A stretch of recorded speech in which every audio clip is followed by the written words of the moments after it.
A lot of times we have a mentality where we feel like people owe us something. We feel like we are entitled to something from the world and from other people. And I see so many men in relationships and in marriages who feel like they're entitled to something. I'm entitled to this just because I'm the primary breadwinner, or just because I'm the husband, or just because I'm in this relationship, that I'm entitled to something because of it. So if I do this thing, then I want something in return. So it's not based on the actions I need to take to serve my family as a leader. It's based on the actions I need to take to reciprocate and receive something in return. So I'm telling my wife, you owe me. You owe me something. Your wife doesn't owe you. She chose you. She chose to be in the relationship with you, meaning what? With the intention that what? It goes back and forth.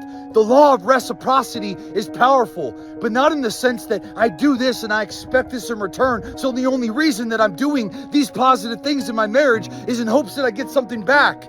What about if I said, I'm going to do these positive things in my marriage? Why? Because I know that it pours into my wife, and I know in return it gives me a better relationship. In giving, there is receiving, and in receiving, there is giving. That's the gift. That's the gift in your marriage.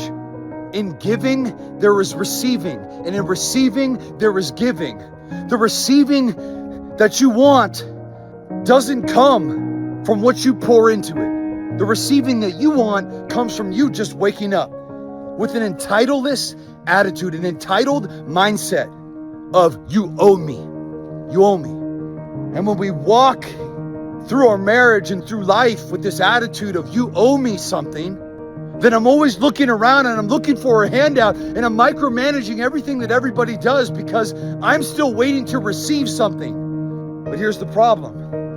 What have you done to initiate that process? What have you done to light the spark in the process of that exchange, of the reciprocity in your marriage? Oh, Tim, she owes me something, but I won't spend time with her. Oh, Tim, she owes me something, but I neglect her. Oh, Tim, she owes me something sexually, but I cheat on her. Oh, Tim, she owes me something, but I'm not being the leader that I know I need to be, but I still feel entitled to what she owes me. That's the trap, brother. That's the trap.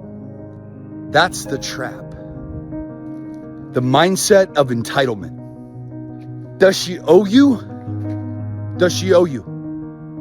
Or do you owe yourself the opportunity to become a better man, the best version of yourself, with an attitude of how can I best serve everybody in my life? And when I take on the mindset of how can I best serve everybody in my life today and every day that I wake up with a mindset of gratitude and a heart full of it, the gift is in what I provide to the people around me. The gift is in how I lift the people up around me.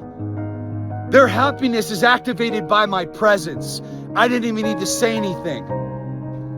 I don't walk around with a mindset of dependency where I need people to give me things and they owe me things. No, I owe it to myself.